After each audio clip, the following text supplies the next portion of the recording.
Hello student, ফিরে আসলাম একটা ক্লাসে। আজ তোমাদের করাবো দশম শ্রেণী গণিত রায় মার্টিন প্রশ্নবিচিত্রা ভলিউম 1 মাধ্যমিক 2027 সেকেন্ড সামেটিক 2026। তোমরা সেকেন্ড সামেটিক পরীক্ষা দিবা 2026 আর মাধ্যমিক 2027। মাধ্যমিক 2027 তোমরা অঙ্ক পরীক্ষা দিবা। এবছর তোমাদের অঙ্ক পরীক্ষা ভালো হতে চলেছে, যেহেতু তোমাদের প্রদীপ স্যার অঙ্ক শেখাচ্ছে। তো দেখো, আজকে আমি 2 নম্বর স্কুলটা নিয়ে এসেছি।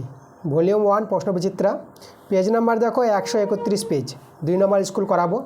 এর আগের পর্ষদ নমুনা প্রশ্নপত্র এবং 1 নম্বর স্কুল এই দুটো সেট দেওয়া হয়ে গেছে। আজকে আমাদের 3 নম্বর সেট, যেটা 2 নম্বর স্কুল। চলো আমরা দেরি করব না, আজকের ক্লাসের যে প্রথম প্রশ্নটা আছে আমরা দেখে নেব। দেখো, 1 নম্বর যে প্রশ্নটা এখানে বলেছে, লক্ষ্য করো। বলছে পল্লবী 500 টাকা 9 মাসের জন্য এবং রাজিয়া 600 টাকা 5 মাসের জন্য একটি ব্যবসা নিয়োজিত করি, লভ্যাংশ তাদের মধ্যে কি অনুপাতে বিভক্ত হবে? খুবই সহজ অঙ্ক। এই অঙ্কটা আগের ক্লাসে ছিল, 1 নম্বর স্কুলেই ছিল।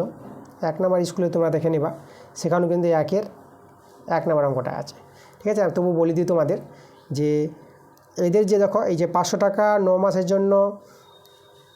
মাসের জন্য খাটে, তাহলে 500কে 9 দিয়ে গুণ করবা। মানে এখানে যদি আমি একটু দেখিয়ে দিই তোমাদের, মানে 500কে 9 দিয়ে গুণ করবা = আর 600 টাকা রাজিয়ার 5 মাসের জন্য খাটে, তাহলে 600কে তোমরা 5 দিয়ে গুণ করে দিবা। এটা সরল করে দেখে নিবা, 0 0 কেটে যাবে, 5 5 কেটে যাবে, আর 3 3 9, 3 2 6। এটা কিন্তু 3:2 পাবা। 3:2 যেটা আমাদের এই নাম্বার অপশানটা আসবে। ঠিক আছে, আগের ক্লাসে কিন্তু আরও ভালো করে করেছি। 1 নম্বর স্কুলে 1 নম্বরটি অঙ্কটা আছে। ওকে, চলো আমরা চলে আসবো 2 নম্বর প্রশ্নে।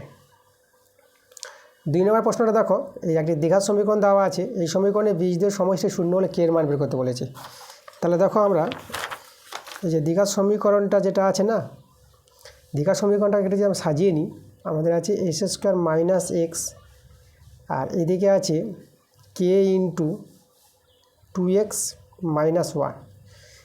দ্বিঘাত সমীকরণটা আমরা সাজাবো s² - x, এখানে গুণ করলে পরে হবে 2kx - k হয়ে যাবে এটা। ঠিক আছে, 2kx - k, এই যে k আর k1 গুণ করে k হয়ে যাবে। বাঁদিকে নিয়ে চলে এসো সবাইকে, s² - x, আর এটা -2kx, আর এটা প্লাস k হয়ে যাবে না, = 0। দেখো, এই যে ডান পক্ষগুলো বাঁদিকে নিয়ে আসলাম, চিহ্নগুলো চেঞ্জ হয়ে যাবে। এটা প্লাস ছিল তো মাইনাস হয়ে গেছে, এটা -k আছে তো +k হয়ে যাবে। এবার এখান থেকে এই যে দুটো থেকে x কমন যাবে, তাহলে আমরা দেখো এক্সটা যদি আমরা কমন নিয়ে নিই, কমনটা আমরা এইদিকে রাখবো। তাহলে এক্সটা কমন নিলে পরে এখানে 1 থেকে যাবে, মাইনাস মাইনাসে প্লাস, এক্স কমন নিলে পরে এটা 2k রইবে। এক্সটাকে কমন নিয়ে এইদিকে রাখলাম, এই যে আমাদের k = 0। এবার আমাদের দেখো দ্বিঘাত সমীকরণটা তৈরি হয়ে গেছে। আমরা দ্বিঘাত সমীকরণ সাজিয়ে নিয়েছি। এবার দেখো, এই যে এই দ্বিঘাত সমীকরণের বীজদ্বয়ের সমষ্টি আমাদের কি বলেছে, 0। বীজদ্বয়ের সমষ্টি 0 হলে কে এর মান কত? তাহলে লক্ষ্য করো, বীজদ্বয়ের সমষ্টি, দেখো বীজদ্বয়ের সমষ্টি যেটা আমাদের জানতে হবে, কোনো একটি যদি দ্বিঘাত সমীকরণ a² + bx + c = 0, এভাবে একটি দ্বিঘাত সমীকরণ হয়। এই দ্বিঘাত সমীকরণের বীজদ্বয় যদি আলফা বিটা হয়, তাহলে বীজদ্বয়ের যে সমষ্টির সূত্র, মানে আলফা প্লাস বিটা, বীজদ্বয়ের সমষ্টির সূত্র হয় -b/a। মনে রাখবা, ঠিক আছে, বীজদ্বয়ের সমষ্টি -b/a। এই জিনিসটা এখানে করব আমরা অতএব লিখব বীজদ্বয়ের সমষ্টি, বীজদ্বয়ের সমষ্টি সমান -b/a। দেখো মান বসাবো, b বলতে x এর সহগ, এই যে bটা হচ্ছে x এর সহগ, তাহলে এখানে b বলতে এই যে x এর সহগ, এটা এখানে মাইনাস আছে, মাইনাস দিয়ে দিলাম। আর b দেখো, এই যে x এর সহগ bটা -1 + 2k আছে, মানে -1 + 2k। দেখো, এই যে x এর সহগ bটা বসালাম। আর নিচে a হচ্ছে s² সহগ, লক্ষ্য করো, এই যে এটা s² সহগ। তাহলে এখানে s² সহগ কিছু নাই, তো কিছু না থাকলে তোমরা কিন্তু 1 ধরে নেবা। আচ্ছা, এটাকে যদি সরল করো, মাইনাস মাইনাসে প্লাস, তাহলে আমাদের রয়ে গেল 1 + দেখা যাচ্ছে না, দেখো এই যে দেখো, এটা মাইনাস মাইনাসে প্লাস, তাহলে আমাদের যে 1 + 2k রয়ে যাবে, 1 + 2k। আর নিচে 1-এর তো দাম নাই, এই যে আমাদের s² সহগ এখানে কিছু নাই, তো 1 ধরেছি, মানে এটা, এই যে এটা 1 হয়ে গেছে। এটা হচ্ছে বীজদ্বয়ের সমষ্টি। বীজদ্বয়ের সমষ্টি আমাদের কিন্তু কত বলেছে, শূন্য বলেছে, মানে বীজদ্বয়ের সমষ্টিটা শূন্য। তো শূন্য ধরে কে এর মানটা পেয়ে যাবে এখানে। তাহলে কে এর মানটা হবে দেখো 2k, এই যে +1টা এদিকে -1 হয়ে যাবে। তাহলে কে সমান সমান কত পাবো, -1/2k। -1/2k এটা কে এর মান। দেখো অপশান দেখো -1/2, ঠিক আছে। কে এর মানটা হচ্ছে -1/2, যেটা আমাদের অপশান দেখতে পাচ্ছি বি নাম্বার অপশানটা। তোমরা এখানে এভাবে করে বি নাম্বার অপশানটা দিয়ে দাও। ওকে, ঠিক আছে। পরে দেখো 3 নম্বর প্রশ্নটা। আচ্ছা, 3-এর প্রশ্নটা কিন্তু আগের ক্লাসে করা হয়ে গেছে, 1 নম্বর স্কুলে করা হয়েছে। তাহলে তোমরা 1 নম্বর স্কুলে, এস থেকে 1 নম্বর স্কুলে গিয়ে তোমরা লক্ষ্য করবা যে 1-এর 3-এর প্রশ্নটা আছে সেখানে। আমরা চলে আসবো 1-এর 4 নম্বর প্রশ্নে। দেখো 1-এর 4-এর প্রশ্নটা কি বলছে,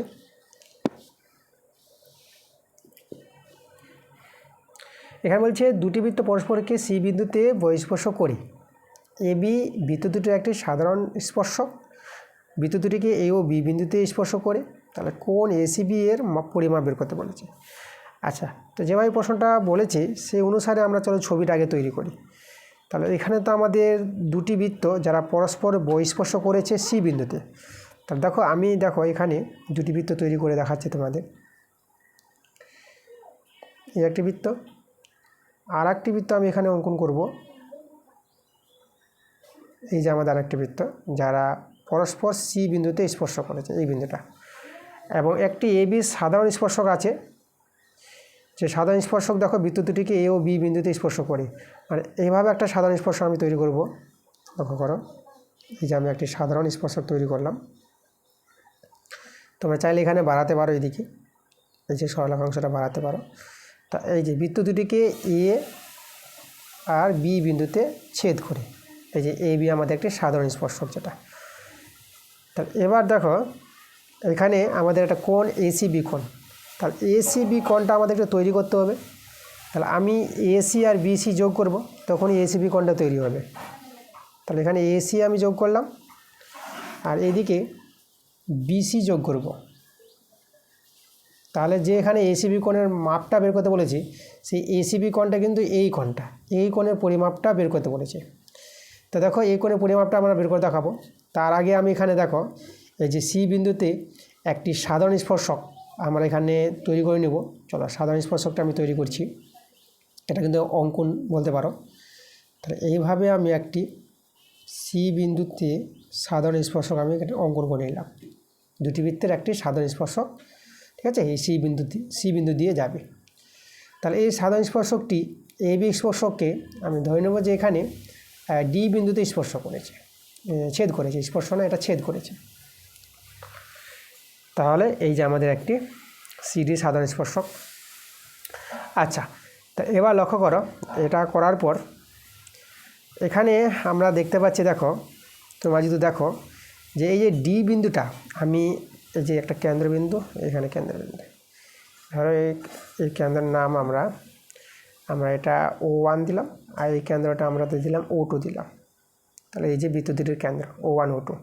তাহলে আমরা যদি O1 বৃত্ত দেখি না, তাহলে O1 বৃত্তের একটি বহিস্থ বিন্দু যদি ডি ধরে নাও, তাহলে এই বহিস্থ বিন্দু থেকে এই বৃত্তের উপর, মানে O1 কেন্দ্রীয় বৃত্তের উপর দেখো দুটি স্পর্শক আছে, একটা এডি স্পর্শক, একটা ডিসি স্পর্শক।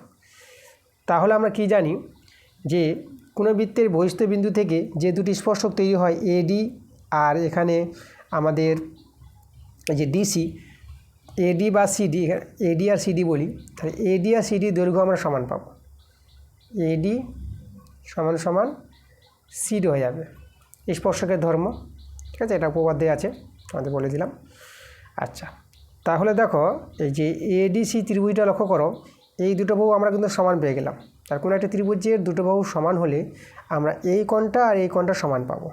তাহলে এখানে যে কোণ সমান হবে, এই কোণের নামটা আমরা সিএডি বলি, সিএডি সমান সমান, আর এই দিককার এই যে কোণটা, এই কোণের নামটা আমরা বলবো এসিডি, কোণ এসিডি, ঠিক আছে। এডি সিডির সমান হওয়ার জন্য আমরা এই দুটো কোণ সমান পেয়ে গেলাম। এটা মনে রাখবা, যে কোনো ত্রিভুজে দুটি বাহু দৈর্ঘ্য সমান হলে তাদের বিপরীত কোণগুলো সমান হয়। ক্লাস 8-এর উপপাদ্য এটা। আচ্ছা, এবার আমরা চলে আসবো এই যে O2 কেন্দ্রীয় বৃত্তের। তাহলে এই বৃত্তের ক্ষেত্রে দেখো তোমরা লক্ষ্য করো, এটা একটা বহিস্থ বিন্দু ডি। তা ডিটা যদি বহিস্থ বিন্দু হয় তাহলে এখানে দেখো দুটি সাধারণ স্পর্শক, যেটা ডিবি আর ডিসি। তাহলে এখানেও আমাদের কি হয়ে যাবে, ডিবি সমান সমান ডিসি হয়ে যাবে, তাই না? স্পর্শক দ্বয়ের দৈর্ঘ্য সমান হয়। কোনো বৃত্তের কোনো বহিস্থ বিন্দু থেকে যে দুটি স্পর্শক, এই যে ডিবি স্পর্শক আর ডিসি স্পর্শক, এদের দৈর্ঘ্য সমান হবে। তাহলে এখানেও দেখো এই যে বিডিসি ত্রিভুজটা যে লক্ষ্য করো, এখানে দুটো বাহু সমান পেয়ে গেলা। এই যে বিডি বাহুটা সিডি বাহুটা সমান, তাহলে এখানে এই কোণটার সঙ্গে এই কোণটা সমান হবে আগের মতো করে। তাহলে আমরা যদি এই কোণের নামটা বলি, এটাকে আমরা বিসিডি বলি। কোণ বিসিডি সমান সমান, এটা বিসিডি এই কোণটাকে বললাম, আর এই কোণের নামটা বলবো আমরা সিবিডি বলে দিই, কোণ সিবিডি। ঠিক আছে, এই দুটো কোণের পরিমাপ সমান। তো এটা আমরা দেখালাম। এবার আমরা যেটা দেখাবো, এখন এসিবি যে ত্রিভুজটা আছে, এই এসিবি ত্রিভুজের তিনটি কোণ দেখো তো। মানে এসিবি একটা কোণ, এই যে কোণটা, এই যে এসিবি কোণটা, আর এই কোণটা আর এই কোণটা, এই তিনটি কোণের সমষ্টি কত হবে, 180 ডিগ্রি। যে কোনো ত্রিভুজের তিনটি কোণের যোগফল 180 ডিগ্রি। তা আমরা এবার দেখাবো ত্রিভুজ এসিবি এর, দেখো তিনটি কোণ আমি লিখছি। প্রথম কোণটা আমি কোণ এসিবি লিখলাম প্লাস, তারপরে আমি কোণ এটা লিখি, কোণ সিএ, এই যে সিএবি বলি, সিএবি। আচ্ছা, সিএবিটাকে সিএডি বলা যাবে, চলো সিএবি না বলে আমি সিএডি বলে দিলাম। ওকে, মনে রাখবো। এবার এই কোণটা প্লাস, এই কোণটা আমরা দেখো সিবিএ, সিবিডি বলে দিই। সিবিএ যেটা, সিবিডি সেটাই, মানে এই কোণটাকে বোঝাচ্ছে। তাহলে এখানে লিখবো কোণ সিবিডি। এই যে দেখো, এই যে ত্রিভুজ এসিবি ত্রিভুজের তিনটি কোণের যোগফল আমরা 180 ডিগ্রি দেখাতে পারবো, 180 ডিগ্রি। কোণ এসিবি আমরা রেখে দিলাম। এখন দেখো তোমরা লক্ষ্য করো, এই যে কোণটা আছে না, এই কোণটা হচ্ছে আমাদের সিএডি। তাহলে এই কোণটা আর এই কোণটা যখন সমান আছে, মানে এসিডি, তাহলে সিএডির জায়গায় আমরা এসিডি লিখতে পারবো। এই যে দেখো, এই যে আমাদের সিএডি কোণটা আছে, এর জায়গায় আমরা এসিডি লিখতে পারবো, যে দুটো কোণ সমান। তা সিএডির জায়গায় আমি লিখে দেবো এসিডি, এসিডি লিখে দিলাম। চলে এসো এটা সিবিডি মানে এই কোণটা। দেখো এই কোণটা সমান, তাহলে এই কোণের জায়গায় এই কোণটা লিখতে পারবো। এই যে দেখো, এই যে আমাদের বিসিডি আর সিবিডি সমান, তাহলে আমাদের সিবিডি আছে এখানে, তো এর জায়গায় আমি বিসিডি লিখে দেবো। তা আমি লিখে দেবো এখানে বিসিডি লিখে দিলাম, যেহেতু দুটো কোণ সমান আছে। আর এখানে আছে 180 ডিগ্রি। কোণ এসিবি আমাদের আছে, এটা বসিয়ে দিলাম। এখন এই দুটো কোণ দেখো তো, কোণ এসিডি কোণটা হচ্ছে এই কোণটা, এদিকার কোণটা এসিডি, আর কোণ বিসিডি কোণটা হচ্ছে এই দিকের কোণটা, এই যে বিসিডি। তাহলে এসিডি এই কোণটা আর বিসিডি এই কোণটা, দুটো কোণ মিলে তো আমাদের এসিবি, এই যে কোণটা পাওয়া যাচ্ছে, এসিবি কোণটা। তাহলে এদের যোগফলটা পেয়ে যাব কোণ এসিবি, আর এদিকে আছে আমাদের 180 ডিগ্রি। তা আমাদের দেখো এসিবি আমাদের দু জায়গায় দাঁড়িয়ে গেল, এখানে এসিবি, এখানে এসিবি। তাহলে আমাদের দেখো একই কোণ যোগ, একটা এসিবি একটা এসিবি, তাহলে দুই কোণ এসিবি হয়ে যাবে।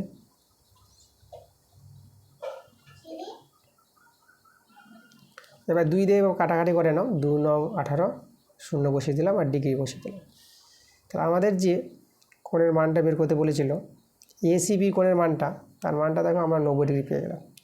এই যে কোণ এসিবির মান আমরা দেখো 90 ডিগ্রি বের করে দেখে দিয়েছি। তাহলে অ্যান্সারটা পেয়ে গেছি, কোণ এসিবি হচ্ছে 90 ডিগ্রি। অপশান আমরা দেখে নেব, এই যে কোণ এসিবি এর পরিমাপ, এই যে ডি নাম্বার অপশানটা আছে 90 ডিগ্রি। আমরা এখানে এইভাবে করে অঙ্কটা করে ডি নাম্বার অপশান এখানে বসিয়ে দেবো। ঠিক আছে, চলো এরপরে আমরা পরের প্রশ্নটা দেখো, চলে আসবো আমাদের 1-এর যে 5-এর প্রশ্নটা আছে। দেখো এখানে আমাদের দুটি ত্রিভুজ দেওয়া আছে। তো প্রথম ত্রিভুজটা আছে ত্রিভুজ এবিসি। তো আমি প্রথম ত্রিভুজটা যদি তৈরি করি,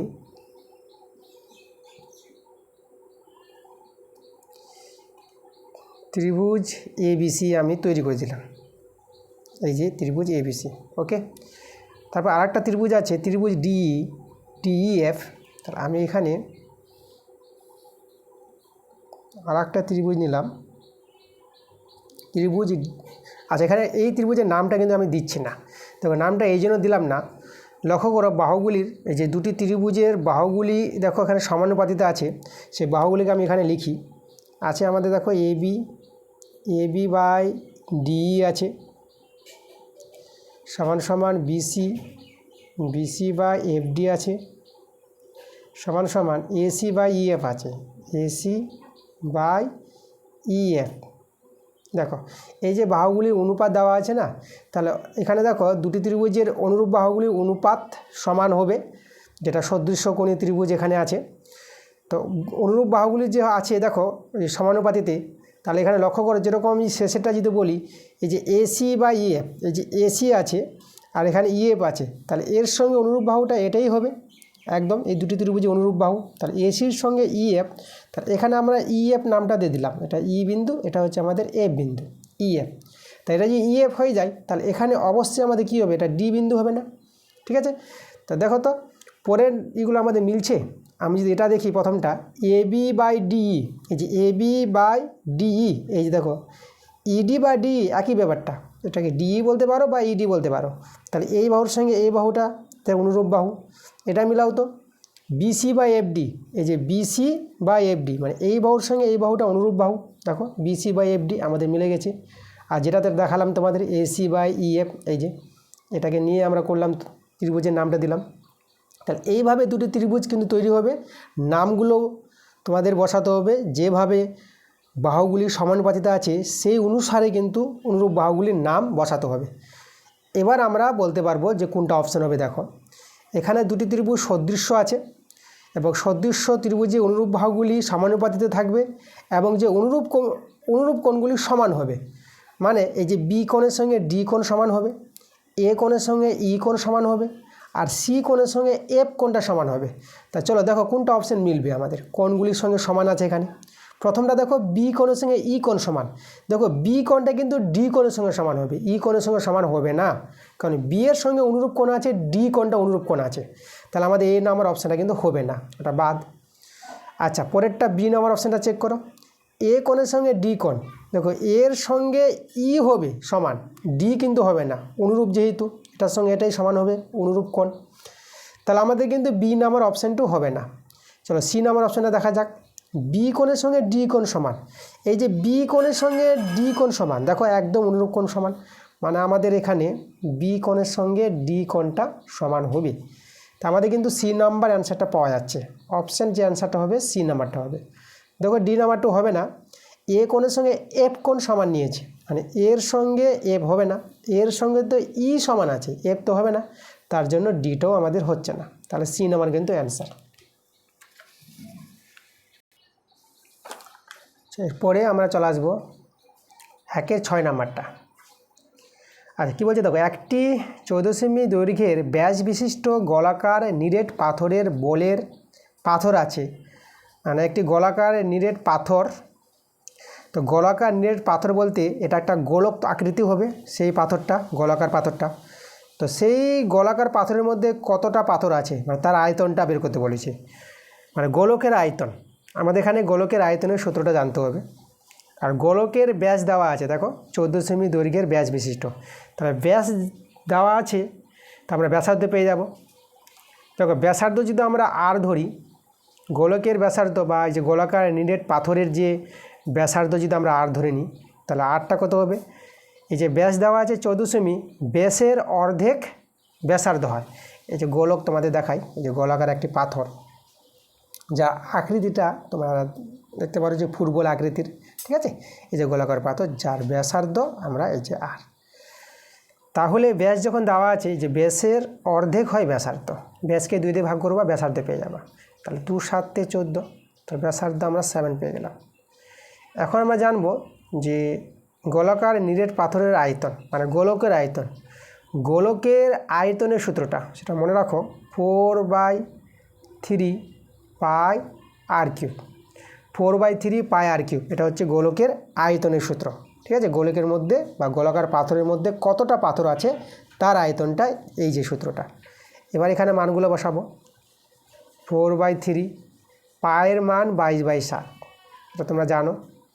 আর আর কিউব, আর এর মানটা এই যে 7 বের করলাম, তাহলে এখানে হয়ে যাবে আমাদের 7 কিউব। 4/3 22/7, 7 কিউব, মানে এই 7টা গুণ হবে 3 বার, যেহেতু এখানে কিউব আছে বা 3 আছে, তাহলে এখানে 7টা 3 বার গুণ হবে।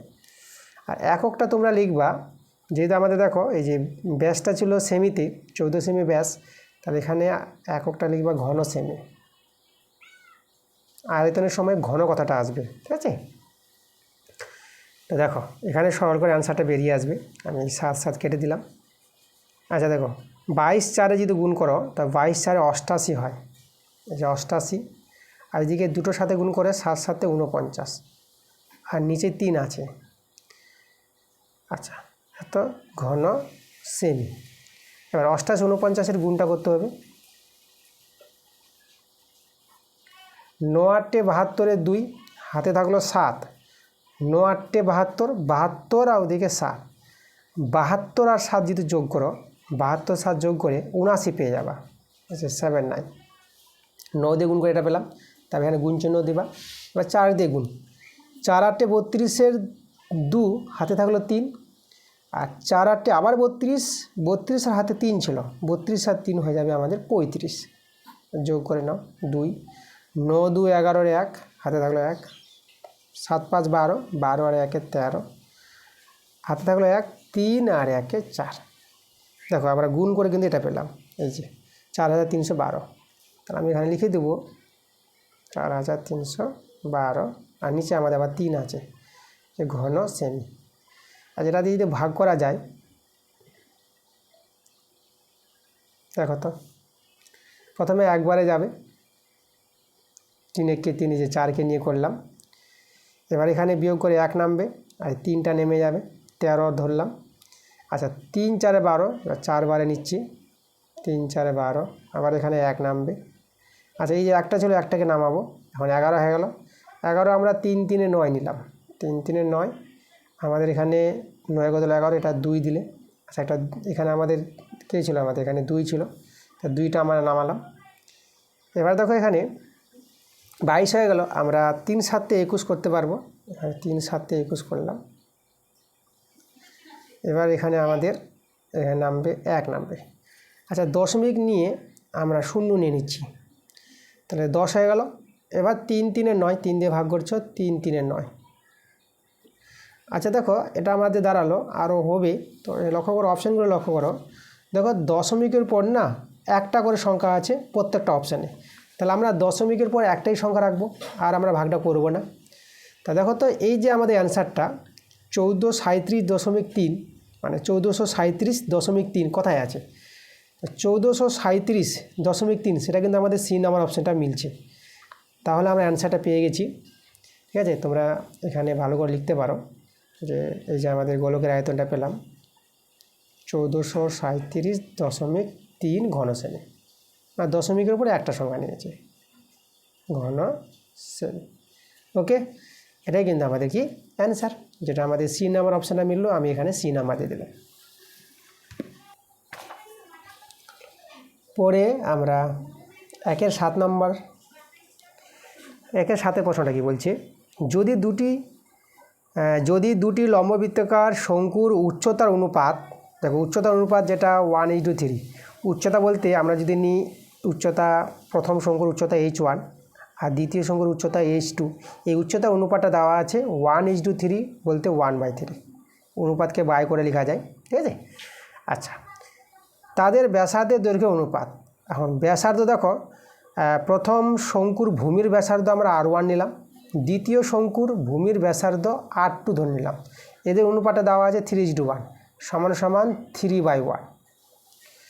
তবে শঙ্কুদ্বয়ের আয়তনের অনুপাত বের করতে বলেছে, শঙ্কু দুটির আয়তনের অনুপাত। এখন দেখো প্রথম শঙ্কুর যদি আয়তনটা বলি, শঙ্কুর আয়তনের সূত্র মনে রাখো 1/3 পাই r² h হয়, পাই r², দেখো প্রথম শঙ্কুর ভূমির ব্যাসার্ধ R1, এই যে এখানে R1, 1/3 পাই আর স্কোয়ার এইচ। এইচ বলতে দেখো প্রথম শঙ্কুর উচ্চতা আমরা H1 ধরেছি, যেটা উচ্চতা এখানে হয় এইচ হয়, যেটা আমরা H1 দিব। প্রথম শঙ্কুর উচ্চতা H1, এটা হচ্ছে প্রথম শঙ্কুর আয়তন 1/3 পাই আর স্কোয়ার এইচ। এখানে R1 আর H1 নিব, প্রথম শঙ্কুর ব্যাসার্ধ R1 আর উচ্চতা H1। দেখো শঙ্কুর একটু ছবিটা এঁকে তোমাদের একটু বোঝাই এগুলো, যে ব্যাসার্ধ উচ্চতাগুলো আমি তোমাদের একটু যদি বলি। দেখো যে কোনো একটা শঙ্কুর চিত্রটা আমরা এইভাবে করে তৈরি করতে পারবো। আচ্ছা, এভাবে এখানে লম্বা উচ্চতা দেখালাম, সেটা ও বিন্দু, এটা এ বিন্দু, এটা হচ্ছে আমাদের বি বিন্দু। তাহলে এই যে ও এ, এটা হচ্ছে ব্যাসার্ধ, ঠিক আছে, এটাকে ব্যাসার্ধকে আর বলা হয়। আর এই যে ও বিটা লম্বা উচ্চতা, যেটা এইচ, আর এ বিটা তির্যক উচ্চতা। তাহলে এখানে এই যে ভূমিটা দেখো বৃত্তাকার, এই যে ব্যাসার্ধ হয় না, ভূমির ব্যাসার্ধ হয়, এটা শঙ্কুর ভূমির ব্যাসার্ধ। তাহলে সেই শঙ্কু, যেটা প্রথম শঙ্কু, দুটো শঙ্কু আছে, প্রথম শঙ্কুর ভূমির ব্যাসার্ধ R1 আর উচ্চতা আমরা H1 নিলাম, বাই, যেহেতু অনুপাত করব বাইতে দেখাচ্ছি। এবার দ্বিতীয় শঙ্কুর আয়তন, শঙ্কু দুটোর আয়তনের অনুপাত বের করতে বলেছে। তো দ্বিতীয় শঙ্কুর আয়তন দেখো 1/3 পাই আর স্কোয়ার। তাহলে আর বলতে এখানে দ্বিতীয় শঙ্কুর ভূমির ব্যাসার্ধ R2 ধরেছি, তাহলে এখানে R2 তার স্কোয়ার 1/3 পাই আর স্কোয়ার এইচ। তাহলে দ্বিতীয় শঙ্কুর যে উচ্চতা, এটা হচ্ছে H2 ধরেছি আমরা, তাহলে এখানে এইচ হয় তো H2 দিব। এই যে শঙ্কুর আয়তন 1/3 পাই আর স্কোয়ার এইচ, ভূমির ব্যাসার্ধ R2 স্কোয়ার, আর উচ্চতা হচ্ছে লম্বা উচ্চতা হচ্ছে H2। তাহলে এই হচ্ছে দুটি শঙ্কুর আয়তের অনুপাত। আচ্ছা চলো, এটাকে আমাদের সরল করে মানটা বের করতে হবে। সরলটা দেখো আমি এই জায়গায় দেখাচ্ছি। তো লক্ষ্য করে এখানে এই যে 1/3, তোমরা 1/3 কেটে দিতে পারবা, পাই কেটে যাচ্ছে। তাহলে এই যে আমাদের R1 স্কোয়ার R2 স্কোয়ার, আমি এখানে যদি একটু লিখি, এই যে R1 square by R2 square লিখলাম, গুণ দিয়ে এই যে H1/H2 আছে না, তা আমরা লিখবো এখানে H1/H2, মানে এদেরকে পৃথক করে নিলাম। R1 square by R2 square করলাম, এই যে এটা আছে, আর এই যে H1/H2কে দেখো আলাদা করে লিখলাম। আচ্ছা, এখানে R1 স্কোয়ার বাই R2 স্কোয়ারকে আমরা লিখতে পারবো R1/R2 দিয়ে হোল স্কোয়ার লিখে দিলাম, আর এখানে H1/H2 এটা আছে থাক। এবার দেখো এদের মানগুলো জানা আছে। R1/R2 মানটা দেখো যে 3/1, তাহলে এখানে বসাবো 3/1 তার হোল স্কোয়ার। আর H1/H2 মানটা দেখো 1/3, এই যে 1/3 বসিয়ে দিলাম, দেখা যাচ্ছে না দেখো, এর মানটা এই যে বসালাম 3/1, এর মানটা 1/3, যে মানগুলো জানা আছে। এখন এদের সরলটাই হবে কিন্তু আমাদের অ্যান্সার। 3 স্কোয়ার দেখো আমরা 3 × 3 লিখতে পারবো, 3 স্কোয়ার 3 × 3, আর 1 স্কোয়ার তো একই হয়, 1 1 1, এই 1/3। দেখো একটা 3 কেটে দাও, 1 1 ধরে কেটে দিলাম। তার আমাদের দেখো উপরে 3, নিচে কিছু না থাকলে 1 দিতে হয় যদি অনুপাতে বানাবো। তাহলে এই যে অনুপাতটা দাঁড়াবে 3:1, যে আমাদের যে বলেছিল যে দুটি শঙ্কুর আয়তনের অনুপাত। তো দেখো আমরা দুটি শঙ্কুর আয়তনের অনুপাত কিন্তু আমরা পেয়ে গেছি কত, 3:1 পেলাম। তো 3:1 আমরা অপশান দেখে নেব, বি নাম্বার অপশানটা কিন্তু মিলছে 3:1। তো এখানে আমরা এভাবে দিয়ে যে বি নাম্বার অপশানটা বসিয়ে দেবো। আচ্ছা, এরপরে আমরা 2-এর দাগের প্রশ্নগুলোতে আসবো। 2-এর 1 নম্বর, এগুলো হচ্ছে 2 মার্কের প্রশ্ন। এর আগেগুলো MCQ টাইপের 1 মার্কের, এগুলো হচ্ছে 2 মার্কের। 2-এর 1-এরটা দেখো, আমাদের প্রথমে আছে বি ভেরিয়েস A³ দেওয়া আছে। তাহলে এর বৃদ্ধি যদি 2:3 অনুপাতে হয়, তাহলে বি এর বৃদ্ধি কী অনুপাতে হবে তা বের করতে বলেছে। এর বৃদ্ধিটা বলে দিয়েছে কত অনুপাতে হবে। আচ্ছা, আমাদের এই যে ভেদটা আছে, আমরা ভেদ তুলে দিব। তাহলে অতএব বি সমান সমান একটা ধ্রুবক কে চলে আসবে। এই যে ভেদ তুলে দিলে সমান সমান নিবা আর একটা ধ্রুবক নিয়ে নেবা, আর A³ বসে যাবে। আর এখানে পাশে কিন্তু উল্লেখ করবা যে কে হলো অশূন্য ভেদ ধ্রুবক, কে এর পরিচয় বলে দিবা, কে হলো অশূন্য ভেদ ধ্রুবক। আচ্ছা, এবার দেখো আমাদের যে এখানে দেখো এর বৃদ্ধি যে বলে দিয়েছে, এই যে এর বৃদ্ধি 2:3 অনুপাতে হচ্ছে। তাহলে আমরা লক্ষ্য করি এখানে এই যে এর বৃদ্ধি এখানে দেখো, মানে এটাকে আমরা দেখো এই যে এর মানটা একবার আমরা এই যে 2:1 অনুপাতটা দেখো 2:3 আছে না এর বৃদ্ধিটা। তাহলে এর মান আমরা ধরে নেব একটা 2 থেকে ধরে নিচ্ছি আমরা এটাকে আমি টুকে ধরে নিলাম, আর একটাকে ধরে নেব 3 থেকে আমরা 3কে ধরে নিলাম। এই যে এর বৃদ্ধি 2:3 অনুপাতে হচ্ছে না, তাহলে এর মানটা 2কে আর এর মানটা 3কে অনুপাত থেকে নিয়ে নেওয়া যাবে। ওকে, তাহলে লক্ষ্য করে এই দুটো মান বসাবো। তাহলে আমরা এখানে দেখো প্রথম মানটা যখন বসাবো তখন আমরা এখানে b1 দিলাম। তাহলে b1 দেখো, তাহলে এখানে যদি আমি কে ইন্টু, আচ্ছা এখানে যেহেতু কে আছে না, তাহলে এখানে k1, এটা k1 নিয়ে নিলাম, ঠিক আছে, আলাদা নিয়ে নিলাম মানটা। তাহলে কে ইন্টু, এবার এর জায়গায় বসাবো এই যে 2কে। তাহলে এখানে দেখো এর জায়গায় বসিয়ে দিলাম এই যে 2k1 বসিয়ে দিলাম, তার হোল কিউব।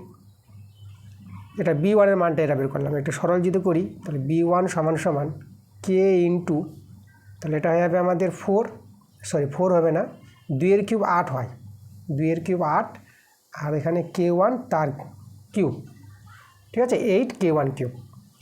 আচ্ছা, এবং যখন এই মানটা বসাবো তখন আমি এটা b2 দিলাম, b1 বের করলাম, আবার b2, তাহলে এই জায়গায় বসাবো আমরা k ইন্টু, এর জায়গায় বসাবো এখন 3k1,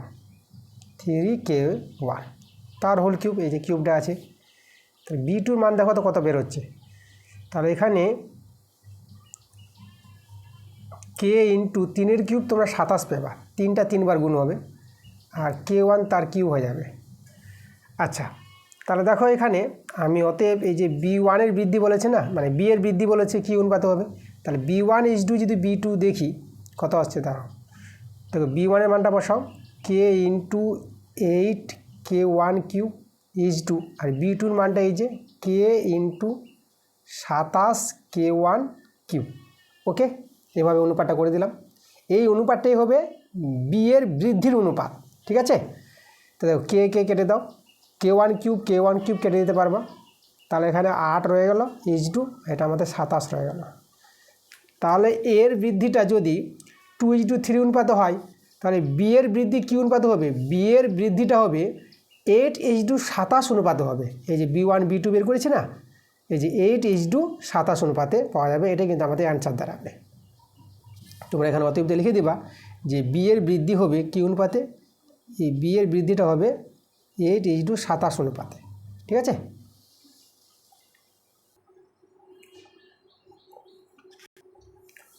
পরে আমরা চলে আসবো 2-এর 2 নম্বর প্রশ্নটা।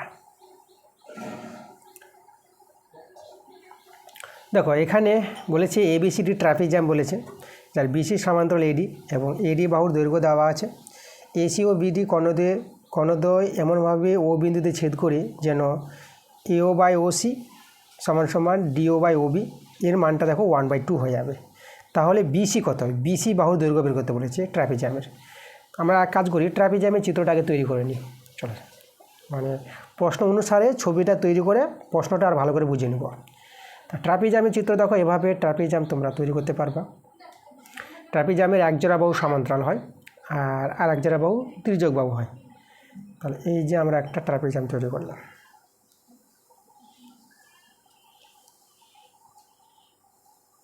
এইভাবে ট্রাপিজাম। এখানে বিসি সমান্তরাল এডি, তাহলে বিসি দেখো আমরা যদি এখানে নামটা দিয়ে দিই, এখানে এ নাম দিলাম, এটা বি দিলাম, এটা সি, আর এটা ডি দিয়ে দিলাম। তখন নামটা তোমাদের বুদ্ধি করে দিতে হবে যেন বিসি সমান্তরাল এডি। ট্রাপিজামের এই দুটি বাহু কিন্তু সবসময় সমান্তরাল হবে, তির্যক বাহু, ঠিক আছে, এরা সমান্তরাল হতেও পারে নাও হতে পারে, কিন্তু এই দুটি বাহু সবসময় কী হবে, সমান্তরাল হবে। যে কোনো সামুদ্রিকের কমপক্ষে এক জোড়া বাহু সমান্তরাল হবে। ওকে, তাহলে লক্ষ্য রাখবা, ঠিক আছে। বিসি সমান্তরাল এডি, এই জোড়া বাহু সমান্তরাল আছে, উল্লেখ করে দিয়েছে এখানে বিসি সমান্তরাল এডি। এডি বাহু দৈর্ঘ্য, এই যে এডি বাহু দৈর্ঘ্য 4 সেমি বলে দিয়েছে। আর এসি আর বিডি কর্ণ হবে, এসি আর বিডি কর্ণ যারা পরস্পর ও বিন্দুতে ছেদ করবে। চলো আমরা এসি কর্ণ টেনে নিই, এসি কর্ণ, আর এদিকে টানবো আমরা বিডি কর্ণ, এই যে আমাদের বিডি কর্ণ। আচ্ছা, কর্ণ দুটি এখানে ও বিন্দুতে ছেদ করবে এটা বলেছে, তাহলে আমরা এখানে ধরো এই যে ও বিন্দু দিয়ে দিলাম, এই যে। তাহলে এখানে আমাদের যেটা দেওয়া আছে দেখো করো, আমাদের আছে এও বাই ওসি, এই যে এও বাই ওসি সমান সমান ডিও বাই ওবি। এই যে ডিও বাই ওবি এদের যে অনুপাতের মানটা 1/2 বলে দিয়েছে এটা, ঠিক আছে। আচ্ছা, তাহলে আমাদের যে দেখো বিসি দৈর্ঘ্য, এই যে বিসি দৈর্ঘ্য বের করতে বলেছে, ভালো প্রশ্ন আছে। আমরা কি করব লক্ষ্য করো এখানে। আচ্ছা, আমরা এক কাজ করি, আমরা এখন দেখো আমরা এই যে দুটি ত্রিভুজ দেখতে পাচ্ছ না, AOD ত্রিভুজ আর BOC ত্রিভুজ, এই দুটো ত্রিভুজকে আমরা সদৃশ্য ত্রিভুজ দেখাবো, সদৃশ্যকোণী ত্রিভুজ। তাহলে আমরা নিয়ে নিব ত্রিভুজ AOD, ত্রিভুজ AOD ও ত্রিভুজ BOC, দেখো এত এর দুটি ত্রিভুজকে সদৃশ্য দেখানোর জন্য সেই দুটো ত্রিভুজ থেকে দুটি শর্ত সমান দেখাও। দুটি শর্ত দেখো, 1 নম্বর শর্ত যদি সমান দেখাই, দেখো এই যে আমাদের দেখো এই যে কোণটা AOD ত্রিভুজের AOD কোণটা আর BOC ত্রিভুজের BOC কোণটা, এই দুটো কোণ সমান হবে, এরা বিপ্রতীপ কোণ। দুটি সরলরেখাংশ দেখো ও বিন্দু ছেদ করেছে, আর দুটি সরলরেখাংশ ও বিন্দুতে ছেদ করলে এভাবে একজোড়া বিপ্রতীপ কোণ যারা সমান হবে। আর এদিকেও বিপ্রতীপ কোণ আছে, আমাদের এই যে এই দুটি নিব, তাহলে এই দুটি কোণ সমান হবে বিপ্রতীপ কোণের জন্য, মানে কোণ AOD সমান সমান পাবো কোণ BOC। তাহলে দেখো একটা শর্ত পেয়ে গেলাম। 2 নম্বর শর্ত, দেখো 2 নম্বর শর্ত আমরা কি দেখাতে পারবো, যেহেতু দেখো এই যে ট্রাপিজিয়ামের AD সমান্তরাল BC, এই দুটি বাহু সমান্তরাল আছে, তাহলে আমরা দেখো তো এই কোণটার সঙ্গে এই কোণটা আমরা সমান বলতে পারবো, এরা একান্তর কোণ। সমান্তরাল সরলরেখা আর BDটা ভেদক ধরে নিলাম, তাহলে আমরা এই কোণটার নাম দিয়ে দিব, এটা ADO বলি, কোণ ADO সমান সমান, আর এই কোণটা এই ত্রিভুজের এই কোণটার নাম আমরা CBO, কোণ CBO, এই দুটো কোণ সমান আমরা বলতে পারবো। কারণটা এখানে তোমরা বলতে পারো যে এই যে দেখো যেহেতু AD সমান্তরাল BC এবং BDটাকে ভেদক নিয়ে নেব, BD ভেদক, এই জন্য দেখো এই যে এই কোণটা সমান হবে একান্তর কোণ অনুসারে। তাহলে আমরা এই দুটি ত্রিভুজ থেকে দুটি শর্ত কিন্তু সমান দেখিয়ে দিয়েছি। তাহলে এইভাবে দুটি ত্রিভুজ থেকে দুটি শর্ত যদি সমান দেখাতে পারো, তাহলে এই দুটো ত্রিভুজকে আমরা সদৃশ্য বলতে পারবো। তাহলে অতএব ত্রিভুজ AOD সদৃশ্য চিহ্ন এভাবে দিবা, ত্রিভুজ BOC। দেখো দুটি ত্রিভুজ সদৃশ্য পেয়ে গেছি। এখন এই যে দুটি ত্রিভুজ সদৃশ্য পেয়ে গেলাম, তাহলে সদৃশ্য ত্রিভুজের অনুরূপ বাহুগুলির অনুপাত কি হয়, অনুরূপ বাহুগুলির অনুপাত সমান হয়ে যায়, ঠিক আছে। তো চলো দেখো, সমান বলতে অনুরূপ বাহুগুলি সমানুপাতিতে থাকবে। তো দেখো অনুরূপ বাহুগুলি বলতে আমি যদি দেখাই, দেখো এই যেরকম AD বাই এই যে BCটা, এই যে AD বাই BC, মানে এই বাহুটা অনুরূপ বাহু, তাহলে এরা কী হবে সমানুপাতিতে থাকবে, সমান সমান হয়ে যাবে। যেরকম এখানে আছে AO বাই OC, এই যে AO বাই OC, এই যে অনুরূপ বাহু, এই ত্রিভুজের বাহু এই ত্রিভুজের বাহু, এরা অনুরূপ বাহু, এরাও সমানুপাতিতে থাকবে, সমান হবে, সমান সমান হয়ে যাবে। এদিকে দেখো এই যে DO বাই OB, তাহলে এখানে আমরা বলবো DO বাই OB, এই যে দেখো এরা অনুরূপ বাহু, তাই না। এই সদৃশ্যকোণী দুটি ত্রিভুজের এই বাহুটা, এই ত্রিভুজ এই বাহুটা, এই ত্রিভুজ এই বাহুটা, এরা অনুরূপ বাহু, এরা কী হবে সমানুপাতিতে থাকবে। তা মনে রাখবে তোমরা, দুটি সদৃশ্যকোণী ত্রিভুজের যে অনুরূপ বাহুগুলি সমানুপাতিতে থাকে, ওকে। আচ্ছা, এখন লক্ষ্য করো এদের মানটা কিন্তু আমাদের জানা আছে, এই যে দেখো এদের মানটা আমাদের জানা আছে 1/2, মানে এদের মান কত 1/2, এই যে আমাদের 1/2। তাহলে আমরা এখানে পেয়ে গেলাম এই যে AD বাই BCটা কত পেয়ে গেলাম আমরা 1/2 লিখে দিব, কারণ এদের মান তো 1/2, প্রশ্নে কিন্তু এটা দেওয়াই ছিল, ঠিক না। তাহলে AD বাই BCটাও কিন্তু 1/2 পেয়ে গেলাম। ADর মান প্রশ্নে বলে দিয়েছে, ADর মানটা দেখো 4 সেমি বলেছে, তাহলে আমরা ADর জায়গায় এই যে ADর জায়গায় আমি 4 সেমি বসিয়ে দিলাম, আর BCটা রয়ে গেল, আর এটা 1/2। এখন এখান থেকে BCর মানটা পেয়ে যাব, তাহলে BC সমান সমান হয়ে যাবে 4 2, এই যে 4 কোণাগুণি গুণ করে নাও, 4 2 8 সেমি। তো এটা কিন্তু আমাদের অ্যান্সার, BCর দৈর্ঘ্য বের করতে বলেছিল, যেটা আমরা 8 সেমি পেয়ে গেলাম। পরে আমরা চলে আসবো 2 এর 3 প্রশ্নটা, 2 এর 3 নম্বর। দেখো গোলকের ব্যাসার্ধ যেটা R জানি আমরা, সেই R এর মানটা দেওয়া আছে 10.5 সেমি। তাহলে গোলকের সমগ্র তলের ক্ষেত্রফল। তো গোলকের সমগ্র তলের ক্ষেত্রফলের সূত্রটা জানতে হবে। গোলকের সমগ্র তলের ক্ষেত্রফলের সূত্র হয় 4 পাই আর স্কোয়ার, যেখানে গোলকের ব্যাসার্ধ আর সেমি, ঠিক আছে। তাহলে এই হচ্ছে গোলকের সমগ্র তলের ক্ষেত্রফল, যেটা বক্রতল। তোমরা গোলক জানো, এই যে গোলক যেটা ফুটবল আকৃতির হয়, এই যে ফুটবলের যে উপরের তলটা মানে বক্রতলটা সেটাই সমগ্র তল। তার ক্ষেত্রফলটা যদি গোলকের ব্যাসার্ধ আর হয়ে যায়, তা সেই গোলকের বক্রতলের ক্ষেত্রফল বা সমগ্র তলের ক্ষেত্রফলের যে সূত্রটা হয় 4 পাই আর স্কোয়ার। চলো এখানে মান বসাবো। 4, আচ্ছা 4 শুধু আছে এখানে, 4 ইন্টু পায়ের মানটা বসাবা 22/7, পায়ের মান 22/7, ওকে। আর দেখো আর এর মানটা জানা আছে, এই যে আর এর মান হচ্ছে 10.5, তার স্কোয়ার আছে তো এটা দুবার লিখে দিবা, 10.5 গুণিত 10.5। এবার আমরা এখানে কাটাকাটি করি, দেখো 7 দিয়ে এটা কাটাকাটি করতে পারবা, 7 দিয়ে একে করি প্রথমে। আচ্ছা এখানে 7 একে 7 করলাম, 10কে আমরা 7 ধরলাম, বাঁচলে কত 3 এদিকে আসলে 35, 7 পাচ্ছে 35, দশমিক একটা পরে ছিল না, তাহলে একটা পর দশমিক বসিয়ে দাও। তাহলে আমাদের রয়ে গেল এখানে 4 গুণিত 22 গুণিত 10.5 গুণিত 1.5, এককটা তোমরা বর্গ সেমি লিখবা। এবার এদের গুণফলটা কিন্তু আমাদের অ্যান্সার দাঁড়িয়ে যাবে।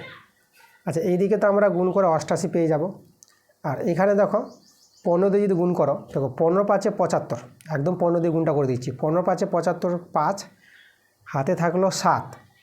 আচ্ছা 15 শূন্য 0 আর হাতে 7 ছিল, তাহলে 7টা কিন্তু বসে যাবে। আচ্ছা 15কে 15 এবার কিন্তু বসে যাবে, এটা 15কে 15। এবার দেখো কটার পর দশমিক ছিল, একটার পর একটার পর দুটার পর দশমিক, এখানেও দুটার পর দশমিক বসিয়ে দাও। এবার এদের যোগ করে এদের গুণ করতে হবে, তাহলে গুণটা আমি এখানে দেখাচ্ছি, 15.75 আর এটা আছে 88। দেখো 8 পাঁচে 40, 0 হাতে থাকলো 4, আর 7 56, 56 আর 4 60, 60 0 হাতে থাকলো 6, 8 পাঁচে 40, 40 6 46, 46 6 হাতে থাকলো 4, 8 একে 8, 8 4 12। এবার এখানে গুণ চিহ্ন দিয়ে দাও, আবার 8 দিয়ে গুণ করো, দেখো 8 দিয়ে গুণ করতে এই সংখ্যাগুলি পাবা, তাহলে 0 0, এটা 6, এটা 2, এটা 1, এভাবে দাঁড়াবে। এবার যোগ করে নাও, 0 0 নেমে যাবে, এটা 6 নেমে যাবে, এটা দেখো 2 আর 6 যোগ করে এটা 8 পেয়ে যাবা, 2 আর 1 এটা 3 পেয়ে যাবা, আর একটা এখানে বসে যাবে। দুটোর পর দশমিক ছিল, তা দুটোর পর দশমিক যে বসিয়ে দিলাম, দশমিকের ডান দিকে শূন্যের দাম থাকে না, এটা কেটে যাবে, তাহলে অ্যান্সারটা পেয়ে গেলাম। লক্ষ্য করো, এই যে 1386 বর্গ সেমি।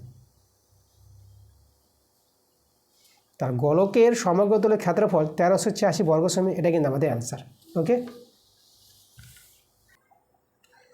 পরের প্রশ্ন আমরা চলে আসবো 2-4 নম্বর প্রশ্নটা।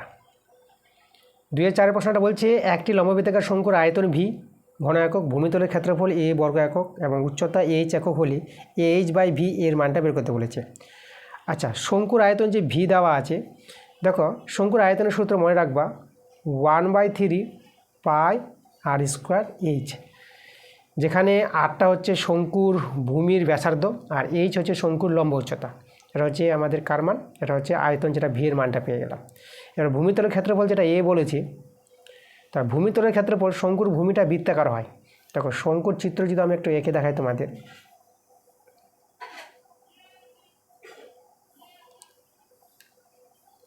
এই যে ধরো আমাদের একটি শঙ্কুর যে ভূমিটা হয় না, এটা বৃত্তাকার, তাহলে ভূমির ব্যাসার্ধ যদি আমরা আর ধরে নিই, তাহলে এই যে বৃত্তের ক্ষেত্রফল যেটা পাই আর স্কোয়ার, তাহলে শঙ্কুর ভূমির ক্ষেত্রফলের সূত্র পাই আর স্কোয়ার হবে, পাই আর স্কোয়ার, ঠিক আছে, যেখানে আর হচ্ছে শঙ্কুর ভূমির ব্যাসার্ধ।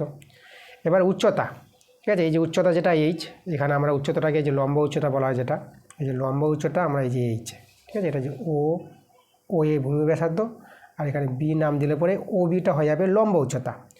সেটা লম্ব উচ্চতা আমরা কত নিয়েছি, এইচ ধরেছি, তাহলে আমরা এইচ নিয়ে নিলাম, তাহলে বি এর মান পেলাম, এ এর মান পেলাম, এইচ এর মান পেয়ে গেছি। আমাদের যে মানটা বের করতে বলেছি AH/V এর মানটা এবার আমরা বের করে নেব। তা আমরা এখন দেখো AH/V লিখলাম, চলো মানগুলো বসাও। এর মান দেখো পাই আর স্কোয়ার আছে, আর এইচ এর মান হচ্ছে এই যে আমাদের এইচ, আর ভি এর মান 1/3 পাই আর স্কোয়ার এইচ। আচ্ছা এখানে দেখো এইচ কেটে দাও, পাই আর স্কোয়ার কেটে যাবে। তাহলে আমাদের দেখো উপরে কিছু নাই তো 1 রইবে, আর নিচে কিন্তু আমাদের 1/3 রয়ে গেল। আচ্ছা, এখানে সরলটা লক্ষ্য করো, উপরে যে 1টা ছিল 1 রেখে দিলাম, গুণ দিয়ে এই যে নিচের ভগ্নাংশটা 1/3টা উল্টে যাবে, মানে 3/1 হয়ে যাবে। এক কেটে দাও, তাহলে হয়ে গেল আমাদের 3। তাহলে আমরা AH/V এর মানটা কত পেয়ে গেলাম? 3 পেয়ে গেলাম। এটা কিন্তু আমাদের অ্যান্সার। এরপরে 3 থেকে শুরু আমাদের বড় প্রশ্নগুলো। দেখো 3-এর দাগের 3 অথবা এই দুটো অঙ্ক তোমরা বই থেকে পেয়ে যাবা। দেখো বই থেকে যেগুলো অঙ্কগুলো থাকবে হুবহু কমন, সেই অঙ্কগুলো কিন্তু করাবো না। যেগুলো বইয়ের বাইরে থাকবে সেই অঙ্কগুলো করাবো। দেখো বইয়ের অঙ্কগুলো এই জন্য করাবো না, কারণ বইয়ের অঙ্কগুলো তোমরা পেয়ে যাবা, আমার চ্যানেলে ভিজিট করেই পাবা। আমি বইয়ের অঙ্কগুলোর ক্লাস কিন্তু দিয়ে দিয়েছি তোমাদের। যেরকম যে অঙ্কগুলো আছে দেখো, এই যে অংশদের কারবারের এই প্রত্যেকটা অঙ্ক কিন্তু আমি করিয়ে দিয়েছি। এই অঙ্কগুলো ক্লাস যদি দেখতে চাও, যে বইয়ের অঙ্কগুলো, তোমাদের যেতে হবে আমার চ্যানেলে ভিজিট করো, সেখানে তোমরা চলে যাবা, তোমরা প্লে লিস্টে চলে যাবা। প্লে লিস্টে গিয়ে দেখবা যে ক্লাস 10 ম্যাথ বলে প্লে লিস্ট তৈরি করা আছে, সেখানে গিয়ে তোমরা সব বইয়ের অঙ্কগুলো দেখতে পেয়ে যাবা। ওকে, আমরা যদি পরের পেজে দেখি 132 পেজে দেখো এই যে 4-এর দাগের অঙ্কগুলো, 4-এর দাগের বা 5-এর দাগের এই যে অঙ্কগুলো আছে সব কিন্তু বই থেকে আছে। এই যে 7, 8 এগুলো সবগুলো বই থেকে আছে। দেখো এই যে শুধুমাত্র যদি 6 নাম্বারটা, এই যে 6 নাম্বার জ্যামিতিক প্রয়োগটা করিয়ে দেবো, বই থেকে থাকলেও করাবো এবং বইয়ের বাইরে থাকলে তো করাবোই। ওকে, তো এই জ্যামিতিক প্রয়োগটা করাবো, এটা কিন্তু বই থেকে আছে, তবু কিন্তু আমি করাবো তোমাদের, ঠিক আছে। আর বাকি অঙ্কগুলো বই থেকে আছে বলে ছেড়ে দিলাম। যদি বইয়ের বাইরে থাকতো এই যে প্রশ্নগুলো, বইয়ের বাইরে থাকলে কিন্তু আমি করিয়ে দেবো, ঠিক আছে। চল, তা আমরা এখন করাবো 6 নাম্বার প্রশ্নটা, জ্যামিতিক প্রয়োগ আছে। দেখো 6-এর প্রশ্নটা আমাদের কি বলছে আমরা দেখে নেব। দেখো 6-এর দাগের জ্যামিতিক প্রয়োগটা, আমাদের ত্রিভুজ ABC সমকোণী ত্রিভুজ আছে, যার যে সমকোণটা কোণ BAC কোণটা এক সমকোণ, আর অতিভুজ BCর উপর AD লম্ব। তাহলে আমাদের এটা প্রমাণ করতে বলেছে। আচ্ছা, তো দেখো আমার সমকোণী ত্রিভুজ আঁকবো, ত্রিভুজ ABC। সমকোণী ত্রিভুজ লক্ষ্য করে এখানে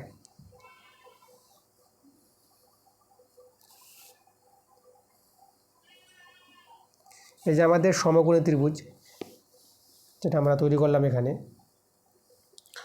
তো এখানে দেখো সমকোণ যেটা, এই যে BAC কোণটা, ঠিক আছে, মানে BAC। তাহলে আমি যদি এখানে দেখো এই যে BAC এটা, এই যে এ কোণটা, মানে এখানে এই কোণটাকে যে সমকোণ নিলাম এটা, তাহলে এটা এ নাম দিতে হবে। এই যে মধ্যে যেটা থাকবে সেটাই কিন্তু কোণ। আর BAC, তাহলে আমি এখানে যেহেতু B নাম দিলাম, তাহলে BA এটা আমার C নাম দিলাম। তাহলে যে BAC এই হচ্ছে আমাদের কি, এটা হচ্ছে আমাদের সমকোণী ত্রিভুজ, যার BAC কোণটা সমকোণ 90 ডিগ্রি।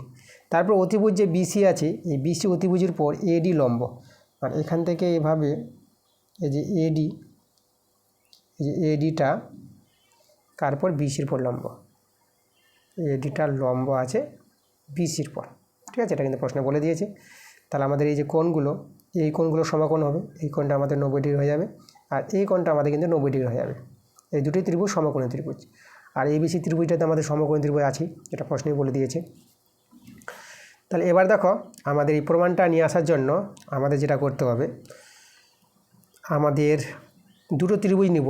আমি ত্রিভুজ নিচ্ছি ABC ত্রিভুজ নিচ্ছি, বড় ত্রিভুজটা, ও এবার এই ত্রিভুজ মানে ACD ত্রিভুজটা নিই, ত্রিভুজ ACD। এই দুটো ত্রিভুজে নিলাম আমরা, ত্রিভুজ ABC ও ত্রিভুজ ACD। এই দুটো ত্রিভুজকে আমরা সদৃশ্য প্রমাণ দেখাবো। দেখো সদৃশ্য প্রমাণ দেখানোর জন্য দুটো ত্রিভুজ থেকে দুটো শর্ত সমান দেখাতে হবে, তখনই আমরা বলে দেবো দুটো ত্রিভুজ সদৃশ্য।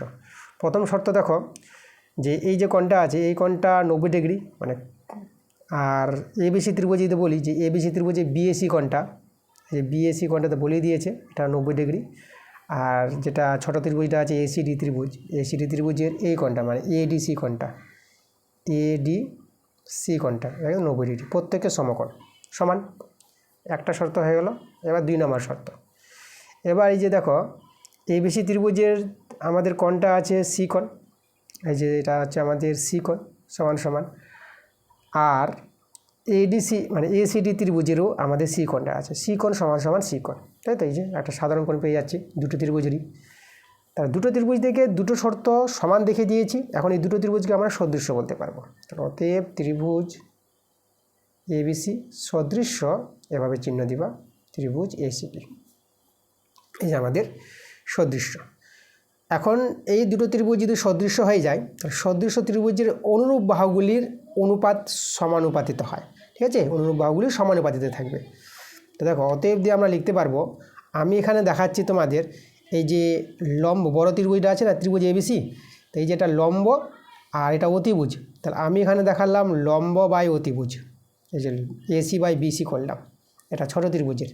আর বড় ত্রিভুজের নিব, বড় ত্রিভুজে দেখো লম্ব ধরো আমরা সিডি বাহুটাকে নিলাম, তাহলে সিডিটা লম্ব, তো এটা যে লম্ব হয় তাহলে এই এসিডি ত্রিভুজের অতিভুজটা কিন্তু আমাদের এখানে কে আছে, এসি, এসিটা কিন্তু অতিভুজ আছে। তাহলে এখানে লম্ব বাই অতিভুজ, যেভাবে আমরা বড় ত্রিভুজের ক্ষেত্রে লম্ব বাই অতিভুজটা নিলাম তার অনুরূপ বাহু নিতে হবে। একইভাবে এই যে ছোট ত্রিভুজটা আছে ত্রিভুজ এসিডি, এর লম্বটা আমরা সিডি নিব, এই যে সিডি বাই অতিভুজ যেটা এসি, এই যে অতিভুজ এসি। ঠিক আছে, অনুরূপ বাহুগুলি সমানুপাতিতে থাকবে। সদৃশ্য ত্রিভুজের অনুরূপ বাহুগুলি, দেখো অনুরূপ বাহু নিয়েছি কিন্তু, মানে লম্ব বাই অতিভুজ বড় ত্রিভুজের, আর ছোট ত্রিভুজের লম্ব বাই অতিভুজ। ঠিক আছে, অনুরূপ বাহুগুলি সমানুপাতিতে থাকবে, আমরা এটা লিখতে পারবো।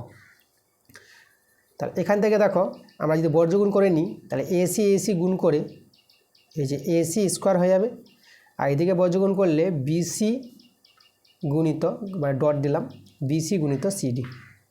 দেখো এভাবে মানটা বের করে রেখে দিলাম, এটাকে আমি 1 নং নাম দিয়ে রেখে দেবো। এই মানটা আমাদের কাজে লাগবে সেই প্রমাণটা, যে প্রমাণটা আমাদের করতে বলেছে সেই প্রমাণটা নিয়ে আসার জন্য। ঠিক আছে, আচ্ছা এবার দেখো আমাদের যে প্রমাণটার যে বাম পক্ষটা আছে ত্রিভুজ এবিসি বাই ত্রিভুজ এডিসি, আমি ত্রিভুজ প্রমাণের বাম পক্ষটা লিখছি। আমরা লিখব এখন প্রথমে ছিল ত্রিভুজ এবিসি বাই ত্রিভুজ এসিডি। এই যে আমরা এসিডি ত্রিভুজ ছিল না প্রমাণে, তার জন্য আমরা কিন্তু এসিডি ত্রিভুজ নিয়েছিলাম। ঠিক আছে, কারণ আমাদের এটাও নিতে পারতাম না, ত্রিভুজ এডিবি এটা সমকোণ ত্রিভুজ ছিল, আর প্রমাণে যেটা আছে সেই ত্রিভুজটা নিয়েছি, মানে ত্রিভুজ এবিসি আছে, ত্রিভুজ এবিসি নিয়েছি, আর ত্রিভুজ এডিসি আছে, এই যে এডিসি, তার জন্য আমরা ত্রিভুজ এসিডি নিয়েছিলাম, মানে এডিসি নিয়েছিলাম, মানে এসিডি নিয়েছি, নামটা এখানে এডিসি বলেছে, আমরা নামটাকে এখানে চেঞ্জ করতে পারি, এই যে আমি চলো পরে নামটা চেঞ্জ করে দেবো। আচ্ছা তাহলে দেখো তো এবার আমরা কী করব, আমরা দেখো ত্রিভুজ এবিসি এর ক্ষেত্রফল যেটা আমরা তৈরি করব, যে কোনো ত্রিভুজের ক্ষেত্রফল যদি ভূমি আর উচ্চতা জানা থাকে তাহলে সেই ত্রিভুজের ক্ষেত্রফল হাফ ইন্টু ভূমি ইন্টু উচ্চতা বলতে পারবা। তাহলে আমি এখন ভূমিটা এবিসি ত্রিভুজের ভূমিটা বিসি নিলাম, আর উচ্চতা আমি নিয়ে নিলাম এডি, উচ্চতা নিয়ে নিলাম। ঠিক আছে, তাহলে আমরা লিখব হাফ ইন্টু ভূমি, ভূমিটা বিসি আর উচ্চতা আমাদেরকে এডি, এই যে এডি উচ্চতা। মনে রাখবা যে কোনো ত্রিভুজের ভূমি আর উচ্চতা জানা থাকলে সেই ত্রিভুজের ক্ষেত্রফল হাফ ইন্টু ভূমি ইন্টু উচ্চতা। এবার চলে আসবো ত্রিভুজ এসিডি। এখন ত্রিভুজ এসিডি লক্ষ্য করো, এই যে এসিডি, ওকে আমি এখানে আমাদের এই যে নামটা কিন্তু এডিসি আছে, যাই হোক কোনো ব্যাপার নয়, যেটা ত্রিভুজ এসিডি সেই ত্রিভুজটাকে এডিসিও বলতে পারবো, কোনো অসুবিধা নাই। এখন ত্রিভুজ এই যে এডিসি ত্রিভুজটা আছে না, এই ত্রিভুজের ক্ষেত্রফলটা যদি বলি, এটা তো সমকোণী ত্রিভুজ, যে কোনো সমকোণী ত্রিভুজের ক্ষেত্রফল হাফ ইন্টু ভূমি ইন্টু লম্ব, এটা কিন্তু লিখতে পারবা।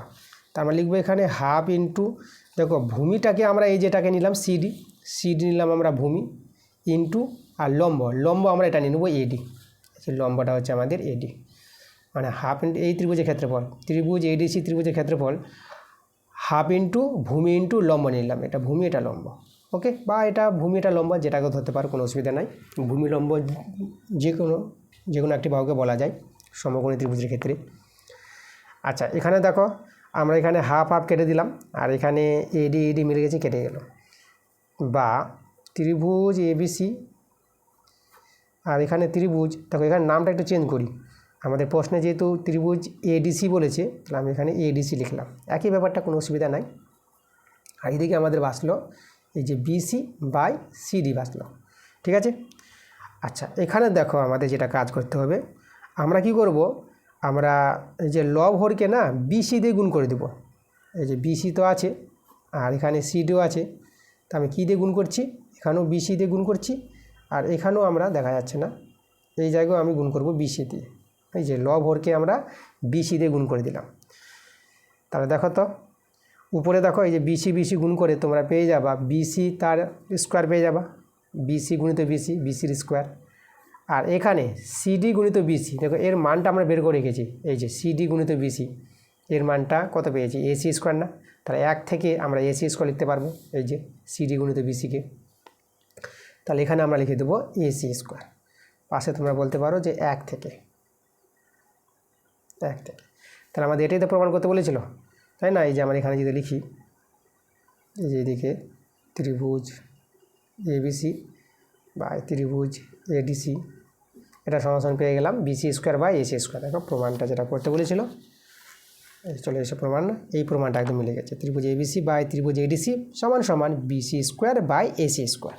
এই দেখো BC square by AC square প্রমাণটা চলে এসেছে। তাহলে আমরা এখানে লিখে দেবো প্রুভড, এই যে PROVED, প্রুভড বা প্রমাণিত লিখতে পারো।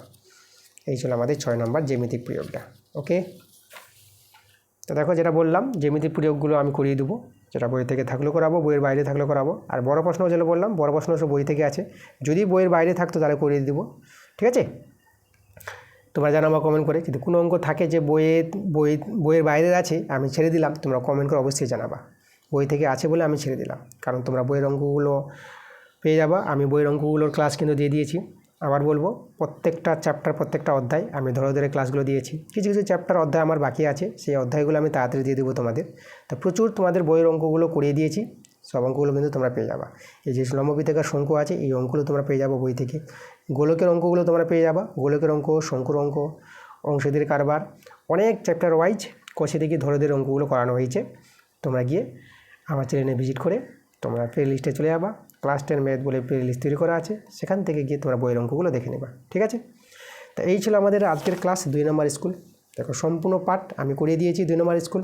ক্লাসটা যদি ভালো লাগে অবশ্যই তোমাদের ভিডিওতে লাইক করতে হবে এবং ভিডিওটা বন্ধুদের কাছে শেয়ার করে দিতে হবে, ঠিক আছে? তোমরা সবাই ভালো থেকো।